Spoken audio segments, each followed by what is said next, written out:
Hey everyone, welcome back to my channel. So, like the title says, this is gonna be my TBR for ContemporaryAthon Round 4, which is honestly one of my favorite readathons to participate in. It's basically made by like the most amazing people in the world, Chelsea, Julie, and Natasha, and this year they're bringing on the best person in the world, my dear friend Melanie from Mel to the Any, who recently started a booktube channel. If you guys haven't heard or seen it yet, I will leave it linked down below. I'll leave all of their channels linked down below, but Melanie is such a dear friend to me. She is a blessing to the book community, and the fact that they're bringing her on as like a fourth host for ContemporaryAthon, I'm stupid excited about it. But basically, ContemporaryAthon is a week-long readathon where you just read contemporary. It gives you an excuse to knock all of those contemporaries off of your shelf that you've been meaning to read forever. And this round is running from February 11th through the 17th, so it is Valentine's Day week, which is honestly perfect timing. Like, who doesn't want to read a whole bunch of fluff? And if you're me, some like dark shit as well, because I can't read all fluff all the time. But without further ado, I'm going to go through all 7 of the challenges and the books that I have assigned for them. And as always with my TBR videos, I feel like I should leave the disclaimer that this is probably gonna change. I'm really bad at sticking to TBRs, but as I'm filming this, these are the books that I plan on reading.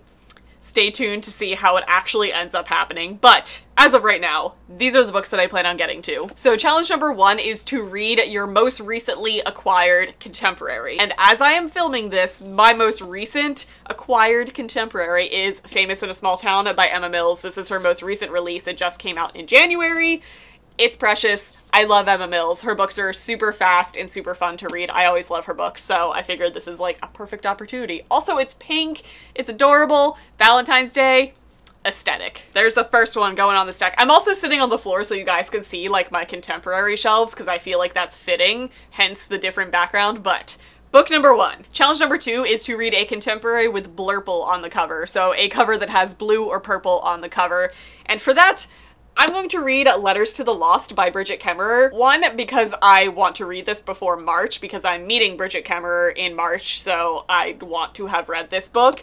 And if it's a challenge, like these flowers are purple, there's blue, it's dark blue, it's a thing. This can also fit another one of those challenges, so I might double this one up, but as of right now, this is my book for challenge number 2. Challenge number 3 is to read a diverse contemporary, keeping in mind that February is African Heritage Month, so that's a good contributing factor into your choices. And for that one, I'm stretching the terms because I'm not sure if this one is technically just strictly contemporary or not, but I have an arc of The Weight of Stars by Kay Ancrum. This is the follow-up to The Wicker King, if any of you guys read that recently in Mel's book club. Mel and Amy did a book club and their first pick was The Wicker King. So I do have an arc of this that I really need to get to, also because this comes out in March, so this is something that I need to be reading in February to begin with. Also, it's beautiful. Look at the pages. Like, these aren't sprayed pages, they're like artistic pages.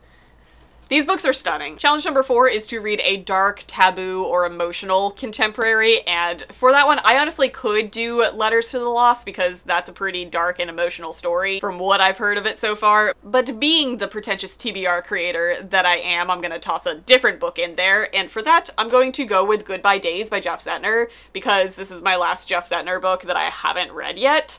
And I know that this is a, like, heartbreaking book. If it's anything like The Serpent King, if it's, like, even in the realm of The Serpent King, I'm gonna bawl my eyes out, so there's the emotion that I'm looking for challenge number 4. I'm actually pretty excited about this. I love his book so far. Challenge number 5 is to read a contemporary that you meant to read in 2018, which is honestly this entire shelf. This is, like, my whole contemporary TBR shelf, but I'm tossing some Colleen Hoover in with All Your Perfects because Colleen Hoover is like my reading slump author, so I feel like it's also pretty fitting to put into a readathon if I feel slumpy or if I'm like not really in the mood to read. Colleen Hoover always does it for me. Like, her books are so easy to read, and also this is kind of a blurple cover, so it can cover a different challenge, but this is one that I picked up in 2018 that I never got to, so now's a good time to do it. Challenge number 6 is to read a book in a non-traditional format. So this can be like an ebook, an audiobook, a graphic novel, a book in verse, anything along those lines. For that, I'm gonna get to Heartstopper by Alice Oseman. I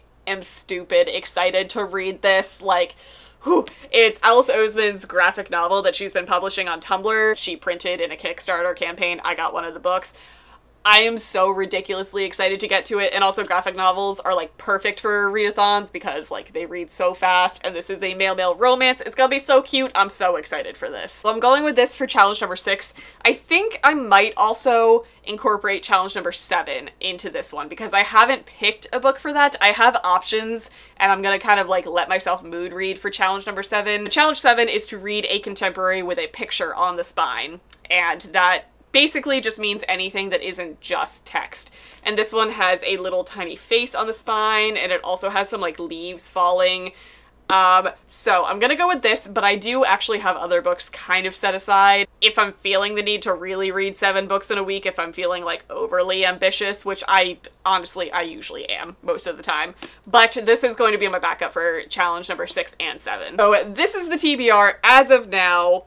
For 7 challenges, I'm doing 6-ish books. A bunch of these can cross over into other challenges, like they can double up and triple up some of the challenges, to be honest, but I just like being pretentious when I film my TBRs. So if you guys are doing ContemporaryAthon, let me know down in the comments because I love to peruse other people's TBRs so that I can probably end up changing mine because that's what I do. I don't know why I do that to myself, but that is going to be it for this video. I hope that you guys enjoyed it, and I'll see you guys in my next one.